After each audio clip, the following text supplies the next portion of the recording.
সুপ্রিয় দর্শক, আপনাদের সবাইকে স্বাগতম। আমি এখন দাঁড়িয়ে আছি বাঞ্ছারামপুর উপজেলার ফরদাবাদ ইউনিয়নের কলাকান্দি ভোট কেন্দ্রে। আপনারা দেখেন যে সকালবেলায় কিন্তু ভোটারদের উপস্থিতি বেশ সরগরম দেখা যাচ্ছে। এখানে কিন্তু সুন্দর করে তারা লাইনে দাঁড়িয়ে ভোটাধিকার প্রয়োগ করছে। আমরা এখানে জানতে পেরেছি গণসংহতি এবং বিএনপি জোট কর্তৃক মনোনীত সংসদ সদস্য পদপ্রার্থী জুনায়েদ আব্দুর রহিম সাকি এই ভোটাধিকার প্রয়োগ করবেন এবং আমরা কিছুক্ষণের মধ্যে আমরা আপনাদেরকে তার অনুভূতি, ভোটের অনুভূতি এবং তার জয় নিয়ে সে কতটুকু প্রত্যাশা করছেন সে বিষয়ে আপনাদের কাছে তুলে ধরবো।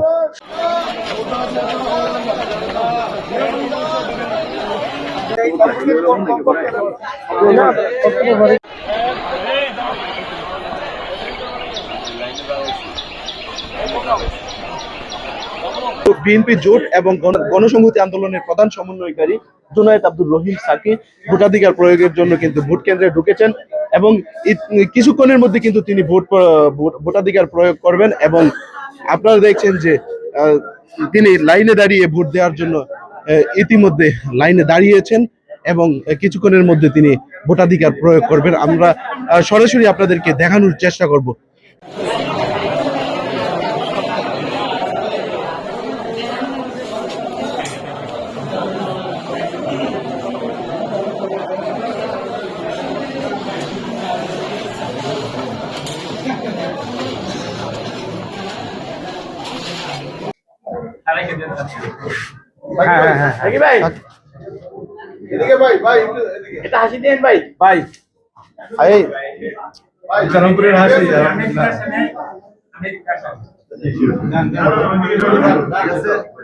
ঠিক আছে ভাই। ভোট দিয়েছেন, জয়ের প্রতি কতটুকু আশাবাদী এবং আপনার এই মুহূর্তের অনুভূতি আমাদের জানান। আজকের দিনটি তো অনেক প্রতীক্ষিত দিন। আমরা অসংখ্য শহীদের রক্তের উপর দাঁড়িয়ে আমরা আজকের এই দিনটি পেয়েছি। অসংখ্য আহত যোদ্ধারা এখনো তারা কাতরাচ্ছেন। আজকে এই দিনে আমাদের গণতান্ত্রিক যে যাত্রা সেটা এক ধাপ এগিয়ে যাবে এবং সে কারণেই আমরা সকল শহীদের উদ্দেশ্যে, বিশেষভাবে এই ফ্যাসিবাদ বিরোধী লড়াইয়ে সকল শহীদের প্রতি, মুক্তিযুদ্ধের সংগ্রাম থেকে শুরু করে এ পর্যন্ত গণতান্ত্রিক সংগ্রামে যারা নিজেদের জীবন উৎসর্গ করেছেন প্রত্যেকের প্রতি আমরা আমাদের গভীর শ্রদ্ধা জানাই। আমরা শ্রদ্ধা জানাই যারা এইখানে নেতৃত্ব দিয়েছেন এই আন্দোলনের মধ্যে, এবং এটা বিশেষভাবে মনে করা দরকার যে এই আন্দোলনের অন্যতম ভরসার কেন্দ্র ছিলেন সাবেক প্রধানমন্ত্রী এবং বিএনপি চেয়ারপারসন বেগম খালেদা জিয়া, যিনি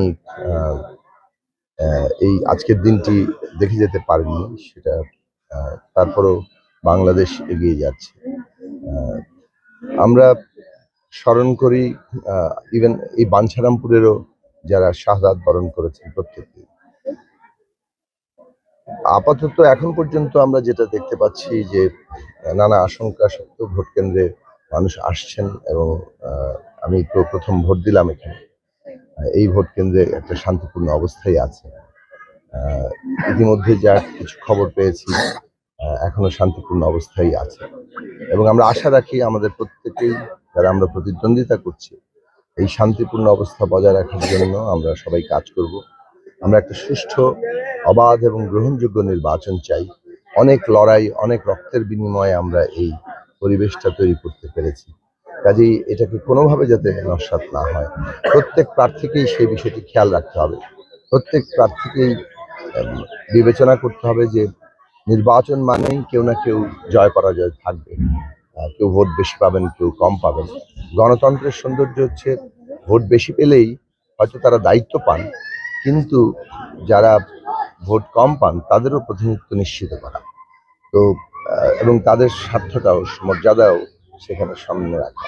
কাজে আমরা সবাই মিলে, যেই বিজয়ী হোক না কেন, সবাই মিলে আমরা বাংলাদেশটা গড়ে তোলার যে সুযোগ আমাদের শহীদেরা করে দিয়েছেন সেইটাকে আমরা কাজে লাগাবো এবং আমরা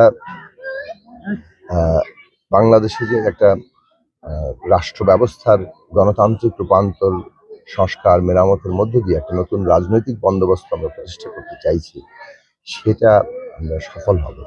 এই সাফল্যের উপরই নির্ভর করছে আমরা শহীদের রক্তের প্রতি আমাদের যে অঙ্গীকার সেটা কতটা আমরা রক্ষা করছি।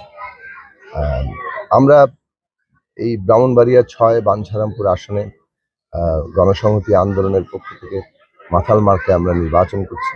বাংলাদেশ জাতীয়তাবাদী দল বিএনপি সহ যুগপৎ আন্দোলনের যে দলগুলো তারা আমাদের সমর্থন জানিয়েছেন। সেই দিক থেকে এটা আমরা আন্দোলনের প্রার্থী হিসেবে এখানে আছি এবং বিএনপি গণসংহতি আন্দোলন সহ যুগপৎ প্রার্থীরা আমরা আশা করি সারা দেশেই তারা সাফল্য লাভ করবেন, জনগণের ম্যান্ডেট নিয়ে তারা বিজয়ী হবেন এবং সরকার গঠন করবেন।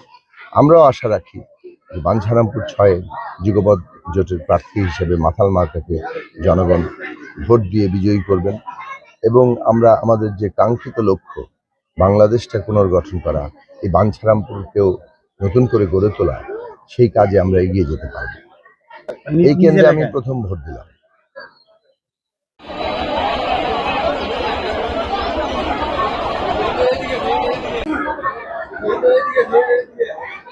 ঠিক আছে।